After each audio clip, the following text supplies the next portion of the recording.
What's up, Laker fans? Welcome to the Laker Film Room podcast. I'm Pete, joined by Darius. And today I want to talk about what a successful regular season looks like for the Lakers. For me, as much as they've added the play-in and, now there's more teams that kind of are in the mix through more of the season, one thing that has not changed is, by and large, you have to have a kick-ass regular season if you want to legitimately contend for a title. We saw the team that dominated the regular season this year win the NBA championship. We saw that happen the season before with Denver. In the Lakers championship season, the Lakers were right there with Milwaukee and I think, the Clippers? But they were definitely in tier one on pace for a 60-plus win season. And the only regular season that I thought we've approached since then with sort of the requisite level of urgency was the 22-23 season that started out 2-10 that year, but ended in the Western Conference Finals. And I think that by and large, that was a season where it's like relative to the talent and the circumstances, that was a really good outcome for that season and hopefully a building block. It was not. We don't have to relitigate that, but it was part of the approach. I really respected that team. It had a level of urgency. They weren't even good. They weren't good during that first part of the season, but they scratched and clawed to a 500 record after that 2-10 start. Guys like Dennis Schroeder and Thomas Bryant, I thought were big keys in that.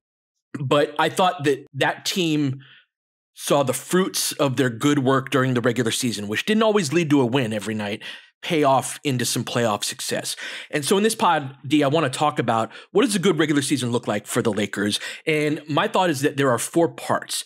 There's the first part that starts now or even before right now of the off-season work that you do all the way through the end of the preseason. Part two is the start of the regular season through Christmas.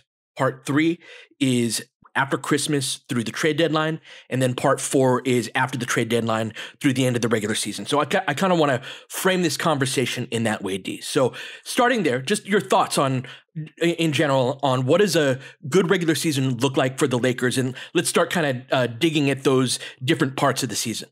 So first off, I really appreciate this idea of valuing the regular season. On this pod, we talked about this a fair amount of having a certain amount of seriousness about the games. I think that we could go back and forth about the challenges of having your best player or second best player be as old as LeBron, for example, and how that adds a variable that most other great teams or teams that aspire to be great don't necessarily deal with. A version of this might have been the Showtime Lakers teams that were still oriented around Kareem to a certain extent. But in the past, you and I have talked about how Pat Riley was very strategic in handing over the reins to Magic Johnson, for example, in the 86 season or 87 season, that really didn't diminish Kareem, but put him... Slotted him appropriately for where he was in his career. Yeah. Yes. And so the thing is there's no historical precedence for LeBron. And so, which goes back to the idea that we've discussed about going for it now. But that takes us to what you want to talk about now, right? Which is, what does going for it now look like in the regular season for the Lakers in order to achieve what they want to achieve throughout the course of an 82-game regular season and then propel them into the playoffs. And so I really do like this idea, and I think it's an idea that we're going to visit throughout the offseason and even throughout the regular season in terms of what are they actually looking like. I think it's also appropriate that you talked about how one part of the season doesn't even involve the season. It involves the offseason and the preseason and training camp. And training camp to me is a very important part of building out the identity of your roster and the mindset that the players are going to have. One of the benefits of changing coaches is that it installs a natural sense of urgency through newness. I've talked about this before about my wife being a teacher, and every year she experiences a very similar cycle, with the first part of the school year being the part where kids for the most part are on their best behavior. And it's that new environment, it's that new teacher, it's that we're all in this together mentality that is very much fostered through a new beginning. And it's no coincidence, Pete, that the Lakers went to the Western Conference Finals very early on in Darvin's career. It's no coincidence that they won the championship in Frank Vogel's first season. It's like there is a seriousness that comes with a new head coach and having the full attention of all of the players. And so when we talk about the first part 1 of that 4-part series that you discussed, we've framed the Lakers' lack of player personnel movement during the offseason as being something that, if not we're full on concerned about, is something that we would have preferred probably be different under the right circumstances. That said, the one change that they did make is one that can help them get on track in the way that you're discussing. And so since we really have no player stuff to discuss, I'm wondering if you even agree with what I'm saying about the change in head coach being the one thing that I think, even more so than how trading for a player can energize you, I think a new head coach can really get in there and set the terms. And if JJ Redick is ever going to have buy-in, it's going to be right now. Exactly. And so I think this is the time that he can really make an impact in this very specific way instead of setting the tone. The reason I was so zeroed in on our garbage time minutes is because it's a key indicator to me of the health of your organization and structure. And there were alarm bells for me last year on a lot of stuff, and just in general about like, we're not in a healthy place. And so this is a great time to get that and establish that. The culture of this summer, which I'm sad I haven't been sitting at my little chair in the fishbowl and at least hearing the sneakers squeaking and being able to hear the level of liveliness there is or isn't in the gym right now. But I think Redick burns a certain way about basketball. Whether his decisions are right or wrong, lineup, we'll argue that as he makes them, right? But just there's a certain obsession with it that I think is genuine, that I think is the first thing you have to do to succeed in this period of time is to recognize that it's actually very important. And it's very easy to be like, oh, we have the oldest player in the league on our team. What you want us to do about practice and then how considerate are we are we building our team right now, or are we building individual skill sets? Again, this is a key distinction in the player development of if the work in previous years has been very like, hey, I'm going to work with you one-on-one on different moves so you can score more effectively. Remember early in the season last year where we talked about, Mike had brought this up about like the idea of playing on islands and guys offensively, like there was not a great deal of connectivity. Big part of that is you're running a new offense, right? There is changeover, but after a summer of talking about continuity, they didn't come out of the gates at all looking like a team that had been building on anything much at all, because I think a lot of the work that had been done was very individually focused. And so it sounds like, and we talked about this in the Summer of Redick pod that we did recently, that there has been more of a mind toward we're going to get all these ingredients working together more effectively. That is the recognition that this time is a great time to work on that, because you don't get to practice a ton. And yes, if LeBron isn't going to be there, it is something that is going to be difficult to practice not around that. So now is the time where you can really sit down and really zero in on things that you don't have the time to get to during the regular season. Let's take a break and keep it going.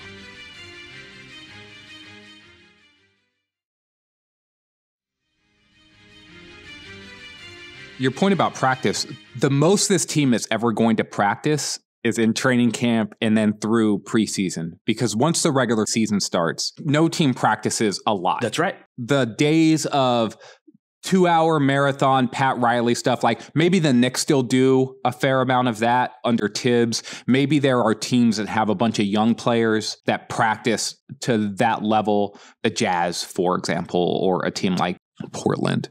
But the most the Lakers are going to practice this season are in that part where they convene for training camp and then go through camp and the preseason. And so it's super important that the habits do get set there, Pete. And I'm similarly encouraged by Redick's personality in this very specific way and his sort of dedication and understanding of the game and what he values. And he seems to be a person who understands that you get out of the game what you put into it. Yeah. And if you're going to be successful, you have to build those habits through collective work together at the very beginning in order to achieve what you're chasing. Those habits won't remain, though, if you don't have a way of continuing them through the regular season. So, yes, we will not practice as a full team as much as other teams may be capable of, but the vast majority of this roster will be guys who are under 30. And there are all sorts of great breakdown drills and individual things that you can work on, even outside of even if AD can't practice either, right? That you can work on that continue to build on those habits, that if it's just the only time we're going to really work on our stuff is now through training camp, and there isn't a way to keep that going. And that, again, is one of the things I'm excited about Redick. And again, we can project our hopes and dreams onto a new coach, but this was never my concern about him, is that I think that what you said, him getting out what he puts in, is exactly the type of mentality that he has. And if he can imbue that on his players, we're, I think, operating in a much healthier environment. I also think the team should and will practice more than what they did last season. I think Redick will rightfully consult with LeBron and, to a certain extent, AD.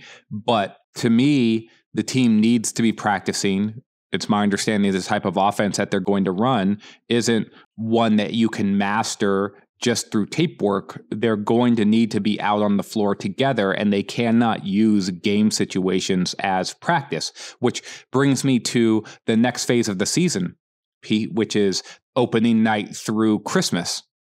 We haven't done a big schedule pod yet. I think we'll probably save that for, if not later this week, then as we actually get into September and in the lead up to training camp, because I personally want to make sure that the team that we have is the one that we're discussing when we're talking about the schedule. But is it a concern to you that the Lakers' two best players are the guys who just had maybe the most active summer? And they're the players who you would want to maybe, I'll just put it to you that way, right? Like, remember Austin was a younger player, and so he maybe did not have the same experience in navigating this, but it can be a summer of Olympic basketball or international basketball. It can impact you to start the regular season, yet you had said a team that wants to win the championship better be good in the regular season. And that means getting off to a good start. And the idea of maybe starting slowly because your stars need to be managed with their minutes a little bit, those two things are not congruent to me. So where are you at with those ideas at all? And do you think LeBron and AD are going to have to scale it back a little bit in order to account for the fact that they had a summer of higher level activity than what they might typically have with an Olympic gold medal run? Well, I think it'll be scaled back relative to the really, when they put their foot on the gas and start to redline, and as they should. There's a certain rhythm to it, and that, yeah, those games, they're not going to have that same level of intensity that they would in a semifinal or gold medal game in the Olympics, or that they did while they were both fantastic against Denver in the playoffs and on the run that the Lakers made to get into the playoffs in the first place. So, of course, they're going to turn up as the season does, but that's exactly why the structure around them has to be healthy, and that is a great time for other guys to shine. I'm a very casual NFL fan at this point. It's a thing I watch with my dad when I can, and so it's been the NFL preseason. And one of the things that I really enjoy is actually the fourth quarter of these preseason games, where it's like the third stringers. These are guys that are competing for their jobs, who just have a level of intensity. It's not the most graceful football that there is, but there's a certain amount of I'm fighting for my life that I respect. And that's part of why we watch sports, right? And there are we've had guys that grow out of that. Alex Caruso is one of the great recent examples where it's he grew in at the end of that, what was it, the LeBron's first season, where it was crap. It was like that garbage time portion of the season. Yeah, LeBron was hurt too. He wasn't even playing that much at the end of that season as well. That's right. And so it's like, do these games matter? I mean, if you think about it that way, they're not going to. But Alex Caruso sure thought they mattered, and he made them matter. And he used it as a springboard to go forward. And so to me, if that's the time where the stars have to be at their lowest gear, that's okay. And there are ways to build around that. That's part of the rationale behind the whole, when I'm like, hey, I want LeBron standing in one spot and passing the ball to one guy. It's like, save his legs. Like, stand there, use LeBron's brain. Don't rely on him having to break somebody down off the dribble. Have freaking Dalton Connect run around, right? And have Jackson Hayes setting a screen for him. And you use one of LeBron's greatest assets without really exhausting him, but still using him as a shot creator, right? And so this is something that there are opportunities in this respect, that if Redick can build out the structure, the supporting structure, I think that earlier in the season will be a lot healthier. Although we will have to get into the schedule, because the Lakers' early schedule is interesting when you compare it to kind of, I think, where they'll be in the process. But yeah. Well, another thing, and this is where I'm going to channel Mike Trudell for a second here. Another thing that's interesting to me is the presence of the in-season tournament, right? Oh, the NBA Cup, which happens in this part of the schedule as well, that you're talking about, that phase 2 and the games before Christmas. And last season, the Lakers, LeBron and AD especially, they were motivated to win those games.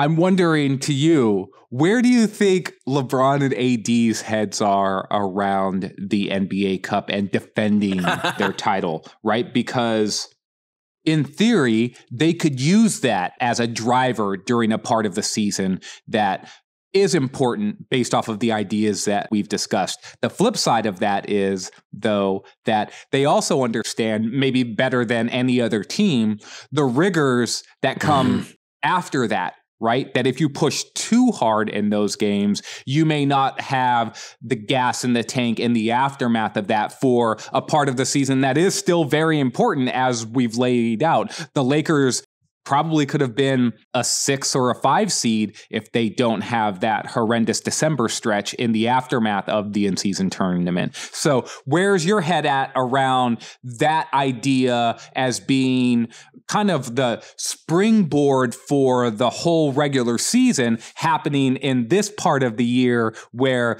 the Lakers have these other factors that maybe they understand better than like a team that didn't get to make that same sort of run? You know, sometimes valid excuses can cover up valid flaws. And so one thing that was absolutely true about December last year, or that month kind of around December, was the Lakers were on the road almost the entire time. That was one of the things that you really get a rhythm from talking to Mike all the time too, is just like, you know, he talked to Mike, what you up to? Oh, I'm packing up to go to wherever the hell I'm going to. And it's like, damn, again, you know, and like, what city are you in tonight type of thing. That I think that I'm proud that the Lakers have always tried to be a good faith partner with the league, to where when they try to do something new, like it was important to the NBA with the contract negotiations with TV partners and all of that, that the in-season tournament be as good as it can be. It was important to the league. And so the Lakers were like, hell yeah, we're going to go and try and win this thing. I think that there was a push to promote it, right? This was something that I know internally was important. I can't speak on that level, like, hey, from the B-ball ops side, but I know from the business side, it was like, hey, let's be good faith partners with the league and try to make our presentation of the in-season tournament as good as it can possibly be. But I think that there was a cost for that, as you said. And so that December, it gave them an excuse, though, and that was just all the excuses early in the season should have been yellow and to increasingly red flags of like, and it became, oh, they're at home in January. That's going to be the month where it all works out. And that's not how it worked out at all. And so that to me is this portion of the season, this phase 2 to me is about we will start to know the results of how serious the structure is. And this will, to me, manifest itself in how well is Gabe playing? How well is Max playing? How well is Connect playing? Because if it's healthy, those are the type of guys that'll get shots and opportunities that they can make, that they can be good at. If it's this guys playing on an island type of 5-out that we saw a lot of last year, that's where I think a lot of these guys' games will break down when they have to create for themselves too much. So I think that like phase 1 is the work that you got to do to get to a lot of phase 2, where that's where the rubber hits the road, and like, what are the results of that? Because to me, LeBron and AD have to be at a certain gear during that time if we want to win the championship down the line. And so we have to be cognizant of ways to support them. Let's take a break here, talk about the next part of the season.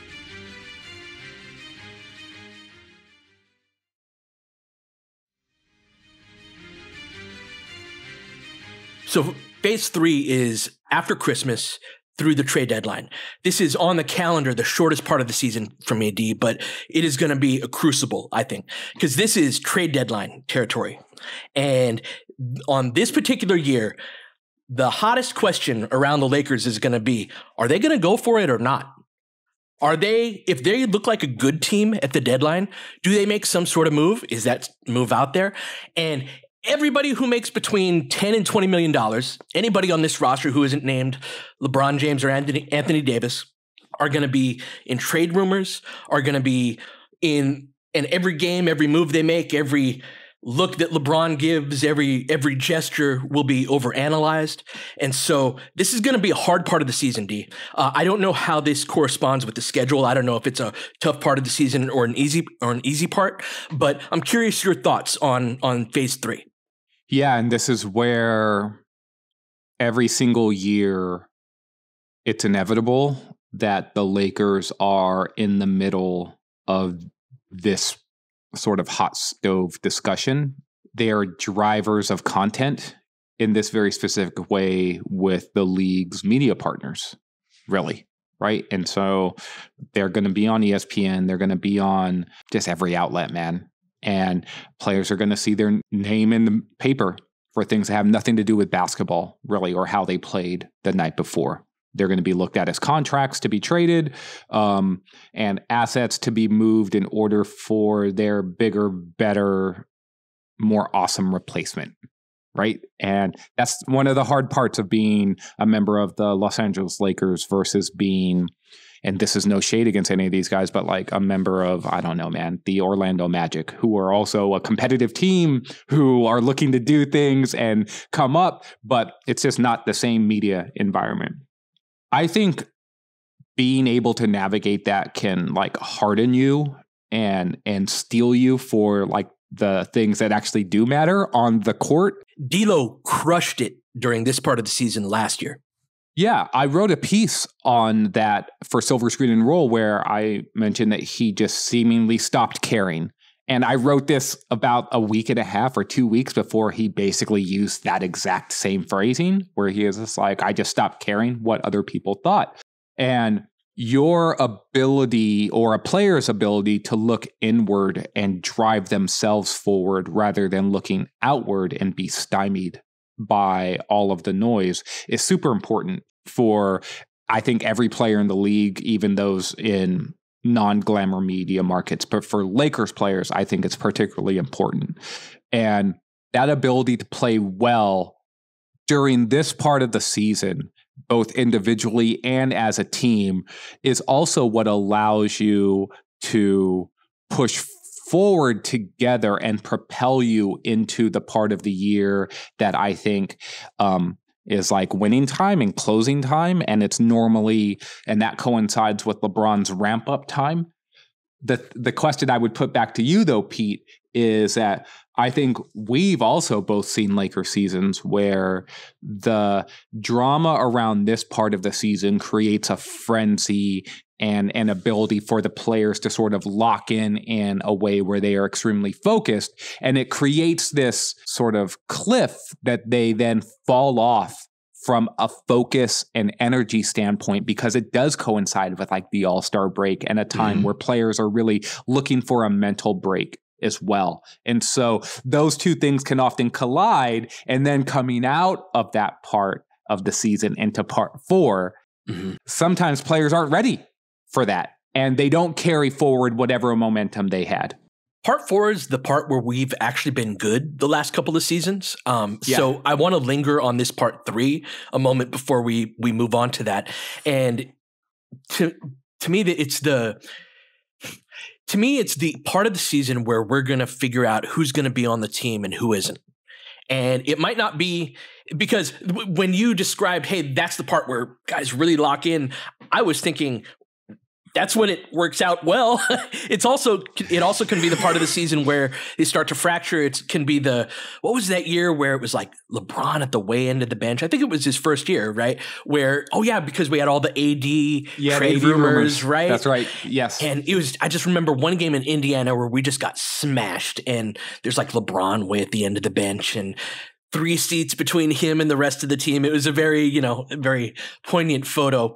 And so it can also go that way, right? And the actual reality of the last couple of seasons for the Lakers is the Lakers haven't been good in this phase 3.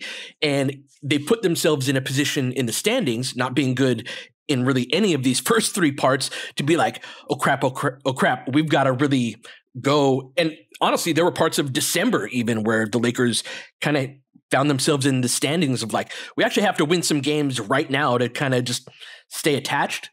And so my thought is that if we have our act together appropriately, we should, like, to me, a model season for the Lakers is the Clippers last year. Bunch of old guys, right, that have varying degrees of, will they play today or not? But there's an overall, first, you've got several good players, which we do, and then an overall structure and night to night, like, hey, we're going to adjust here to beat this team, adjust there to beat that team, that kept them well above the play-in line the entire season. I think that's totally attainable. Like, can we be the 4 seed, D? Can we be above the play-in line throughout the course of this season? And so let's transition to that 4th phase of the season where the last couple of years it's been like, we're fighting for our lives to just get into the playoffs. I'm hoping we're not there this season. Yeah, if we get the LeBron's ramping up stories and it's February 26th, I'm like, no, not yet. Not yet. Too soon. Right? Because I think he understands that ramp up period probably needs to be like the middle of like that last month of the season, where he's taking from like March 14th through April 14th through like tax day or whatever, right? Like, this is my time in order to get ready for the playoffs.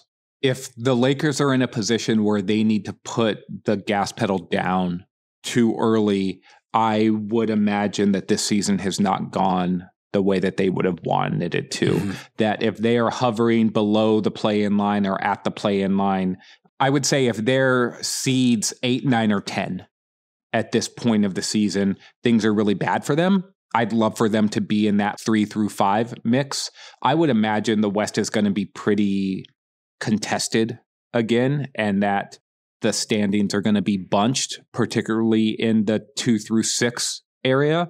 Maybe a team like OKC, who is, I think, really sort of built for the regular season in a lot of ways, particularly after getting Hartenstein and Caruso, that night in, night out during the regular season, they've got a ton of ingredients to win a lot of regular season games.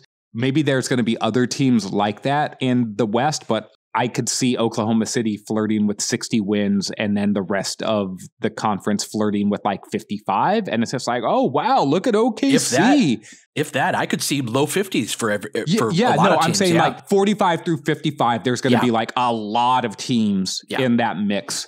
And that could mean then that you could be in the mix for the very much like it was last season, that the standings could change on the very last day of the season. And if the Lakers are in the mix for 3, 4, 5, or contending for home court advantage in the first round, to me, that would be a successful season. But if that's the case, I don't think this last part of the season is one where they were pushing hard for the entire time. I think it's very important, Pete, that in phase 2 and phase 3, all the way through the trade deadline, that they have given themselves a certain amount of cushion. And that means navigating all of these factors that we haven't even discussed yet, like player health and how many games is LeBron playing both nights of every back-to-back. That seems unlikely to me. Is Anthony Davis playing both nights of every back-to-back? I would hope that he's playing more of those than not, but maybe he won't be. And how are the young players playing? And all of these other factors that come down to individual players' play that could win you a game, just like it can lose you a game. Right? Like, what are Redick's individual game coaching decisions? Those are the things that we've talked a lot about: culture and identity and building the right habits and practicing and all of this stuff. All of that stuff is critical, of course, right? But how quickly they adapt to the new offense. Like, what are they doing schematically, defensively? Are players up to the task on any given night to defend their own man, to make the open three? Like, Mike has always talked about the scalability of shooting, and you have as well, and how, like, he's often said 6 more makes versus 6 fewer makes can often be the difference of 2-3 percentage points in 3-point shooting. Well, when was the last time outside of like D'Lo last season where the makes were on the player side rather than the misses being there, right? And those makes cumulatively, if you collectively as a team over the stretch of a 40-game sample or a 50-game sample outperform your shot quality, particularly from behind the arc, that can lead to 4 wins or 5 wins. And so these are factors that we're not really diving into here, but those will matter with that idea of the cushion that I'm talking about building for this last part of the season to be going at the right pace that I think it needs to for the Lakers to have the ramp and runway to the playoffs that they just haven't gotten in previous years, because they've been like, get in the air now. We've got to get off the ground in order to fight for our lives. My concern is that we have a single point of failure with AD, that if AD goes down, I think we have to perform at a certain level. If AD misses 10, 15 games, right, that we can't go 2-8 if he misses 10 or 4-11 if he misses 15 in the games that he misses. We were really bad when he did. So if we have any hope at a cushion, it is going to involve a very healthy season from Anthony Davis. So to me, there's a, like, we're very close to fighting for our lives at the drop of a hat, where I would love to have some cushion, but there's such a competitive Western Conference and sort of the circumstances of our team that I think there's going to have to be a certain level of foot on the gas throughout the regular season, of which this is also the time where LeBron does turn up, and you do need to really, it's where you know whether or not you're a good team by this point. And a lot of the opportunities that you're getting are, you know, the 5,000th rep that you've gotten on this action in the regular season. So this is, if everything is done correctly up to that point, we should know by then what the Lakers are. 100%. And it goes back to me about, like, what's the belief level and where are you collectively as a group to start the season? Last year, the Lakers ran into a little bit of injury luck to start the season, injury bad luck, I should say, and it hurt them. The season before was the 2-10 season with all of the stuff happening with Russ, and will they trade him? Will they won't? Are they going to transition him to the bench? Oh, they did. And all of that stuff that was swirling. The Redick hire is one that I think there's a fair amount of excitement about externally. If that excitement is also there internally with the players and they are juiced, and we've heard some player comments that they seem to be, that could be a really good way for the team to galvanize and come together and start the season in a way that sets them up for success, that really sets the tone of belief within the group. I took a quick look at the very early part of the season schedule, and there's some difficult games. And, you know, it's just like the excitement around the team often leads to early season national TV games and high-level matchups, and it's going to be the same again for the Lakers this year, right? So coming out of that first part, like the 2020 season, the championship season, the Lakers lost a few of their high-level matchups, but they rolled through all of these lower level teams. And that's sort of one of the ideas that I'm looking for this season too, Pete, is like, I know that there's fewer bad teams that are out there for the Lakers to beat up on, particularly in the Western Conference. But we all know that the avenue to winning in the 50s and approaching 60 wins is to like be a 500 team on the road and then win like 2/3 of your home games. And also beat up on the teams that are bad, that are below you in the standings, that aren't supposed to be at your level. And if you do both of those things in the same season, that's how you win 60 games, right? And it's like, those are the things I'm looking for from the Lakers. Like, oh, we play the Suns very early in the season. Well, the Suns are competing for the same spots in the playoffs that you're competing for. Can you beat them the way that you did last season? Because if you can count those as wins and get those wins and put them in the win column, you're setting yourself up. If it goes the other direction, then are you 2-4 to start the season? And then what does that, I'm not saying that mentally the team is going to fold, but it's just like it already starts to put you below that line, the pacer line that you need to be in front of to get to the point that we're talking about by the end of an 82 game regular season. It would be nice to not spend 75% of the season or more below the play-in line, you know? I think we can do it. But all right, this was fun talking about the course of the regular season. We'll be back on Wednesday, I think, with our next pod. But until then, you've been listening to Laker Film Room Podcast. We'll catch you guys next time. James has got it in low to McHale. McHale wants to turn. He's double team. Just pass out in front. Broken up by Worthy. Tip to Magic. Worthy dies on his belly. Magic scores. There's Magic, got it. Magic fires again. They will. Lakers win the game. The Lakers win the game. Rebound of Lonnie. 3 seconds left. Van Exel to win it. It's on the way. Good. Kobe Bryant, 48 points, 16 rebounds. Shot with his 8th block shot that ties an NBA Finals record. A lot of Laker fans sticking around for this. You're seeing something that's very rare indeed. A Laker to get MVP chance in Boston. Of all places. Are you kidding me? Kobe, hard to believe. Are you kidding me? Unreal. Are you kidding me? Lakers looking to push. Bryant spinning in the lane. Back for Gasol. Pretty pass. And it's back to a 3-point game. Kobe Bryant picked up by Bell. There's the move. 2, 1. Miss it. Unbelievable. For the victory. It's over. Shot clock now to 5. Bryant. Yes. And then with a little tap to Alvin Gentry. Add insult to injury, Kobe. I mean, what a shot. I mean, you can't defend that. Are you kidding me? 2.1 seconds remaining. Denver a foul to give. Jokic trying to disrupt Rondo. He puts it in. Here's Davis, 4-3 in the win. Oh, it's good! Anthony Davis has won it for the Lakers! James again. Oh, he hits another one.